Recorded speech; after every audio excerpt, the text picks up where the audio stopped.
nama. Hanya satu kalimat. They're closing in. Terminate the source before Indonesia speaks. Perang telah bergeser. Kini medan tempurnya tak kasat mata, tapi jauh lebih mematikan. Malam itu, di Markas Komando Gabungan Wilayah Pertahanan 3 di Biak, sebuah ruang intelijen diselimuti sunyi. Hanya suara kipas komputer dan detak jantung yang terasa menggema. Di layar utama, peta digital menampilkan lintasan pengiriman barang laut dari pelabuhan kecil di Cairns, Australia, menuju pelabuhan liar di Daru, Papua Nugini. Rute gelap, jalur penyelundupan. Letkol Arman berdiri di depan layar, bersama Kolonel Adrian dan tim intel satelit Angkatan Udara. Mereka sedang menyusun satu operasi besar, Operasi Bayang-Bayang Laut Selatan. Bukan lagi sekadar operasi darat, tapi penyusupan penuh ke dalam jaringan internasional yang membiayai pemberontakan di Papua. Sasaran kita bukan gerilyawan, tapi pengendali di belakang mereka, ujar Kolonel Adrian tajam. Jika kita bisa tangkap hantu Daru, semuanya runtuh. Kapal selam itu muncul dalam bayangan, hitam pekat dan nyaris tak kasat mata. Diam, tak beridentitas. Hanya garis halus di radar kapal cepat TNI yang menunjukkan keberadaannya. Tapi bagi Letkol Arman, itu cukup. Red alert, semua senjata siaga, jangan tembak dulu. Kita lihat siapa yang bermain di air kita, perintahnya tegas. Tim Laut Hitam memperlambat laju, lampu navigasi dimatikan. Mereka hanyut dalam gelap, menyatu dengan laut.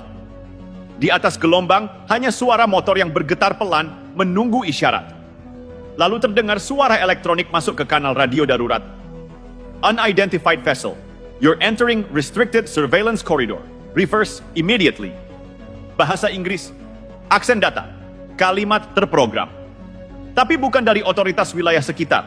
Ini bukan penjagaan resmi. Ini intimidasi diam-diam. Yonatan menyambar mikrofon, menjawab dalam bahasa Indonesia. Kami kapal nelayan Indonesia. Tidak ada pelanggaran. Siapa Anda? Tak ada jawaban. Lalu, sinyal GPS mendadak kacau. Kompas digital berputar.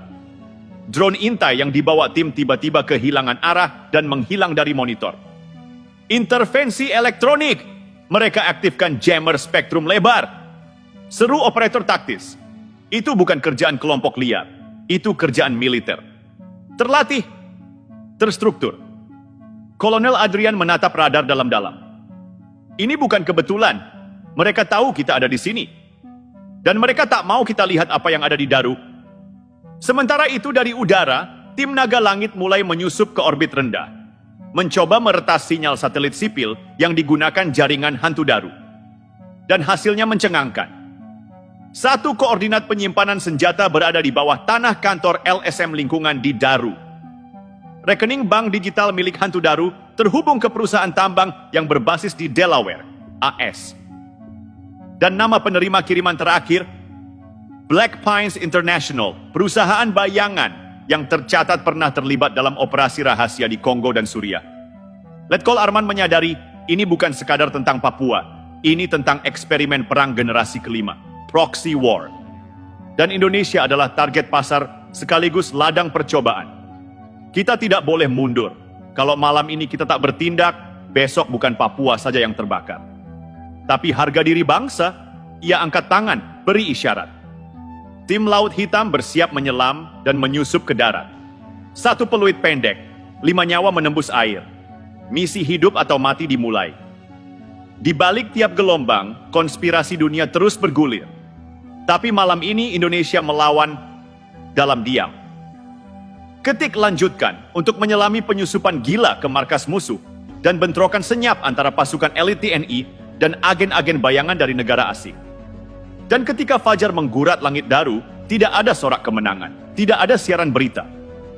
Hanya jejak sepatu basah di dermaga kayu dan sisa asap dari markas bawah tanah yang tak lagi bernyawa. Misi itu takkan pernah tercatat dalam buku sejarah. Tak ada medali, tak ada pidato resmi. Namun di balik senyap itu, Indonesia menang. Bukan karena peluru, tapi karena keberanian prajurit-prajurit yang menolak tunduk pada skenario asing. Mereka yang bertempur tanpa nama, yang menembus kegelapan bukan untuk membunuh, tapi untuk menyelamatkan harga diri negeri. Dunia mungkin akan terus mencoba mengatur ulang peta Papua dengan uang dan propaganda.